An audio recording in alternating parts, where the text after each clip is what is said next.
Malappuram Thrikkalangode Marathani ward CPM-ൽ നിന്ന് മുസ്ലിം league തിരിച്ചുപിടിച്ചു എന്ന വിവരമാണ് ഇപ്പോൾ വരുന്നത്.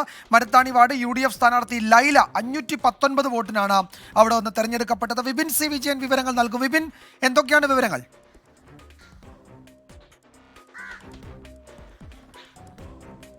വിജയകുമാർ, ഇപ്പോൾ 519 വോട്ടുകൾക്ക് മുസ്ലിം ലീഗ് ഈ വാർഡ് തിരിച്ചു പിടിച്ചിരിക്കുകയാണ്. മരത്താണി വാർഡാണ് ഇപ്പോൾ അവർ മുസ്ലിം ലീഗ് പിടിച്ചിരിക്കുന്നത്. LDF-ന് വേണ്ടി P ദിവ്യയാണ് അവിടെ മത്സരിക്കുകയും ചെയ്തത്. മലപ്പുറം ജില്ലയിൽ 4 സ്ഥലത്തേക്ക് ഉപതെരഞ്ഞെടുപ്പ് നടന്നതിൽ ഇപ്പോൾ 3 എണ്ണത്തിന്റെ ഫലമാണ് വന്നിട്ടുള്ളത്. ഈ 3 ഫലത്തിലും അട്ടിമറിയാണ് നടന്നിരിക്കുന്നത്.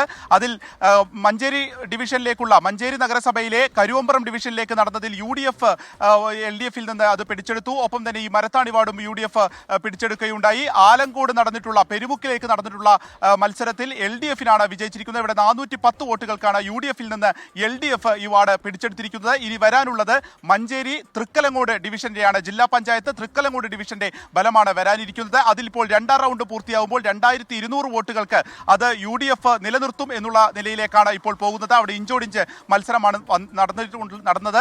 അപ്പോൾ ഇനി അതിന്റെ ബലം കൂടിയാണ് വരാനുള്ളത്. അപ്പോൾ ജില്ലയെ സംബന്ധിച്ച് UDF-ന് ചെറിയ മുൻതൂക്കം എന്ന് പറയാവുന്ന സ്ഥിതിയാണ് നിലനിൽക്കുന്നത്. വിജയകുമാർ.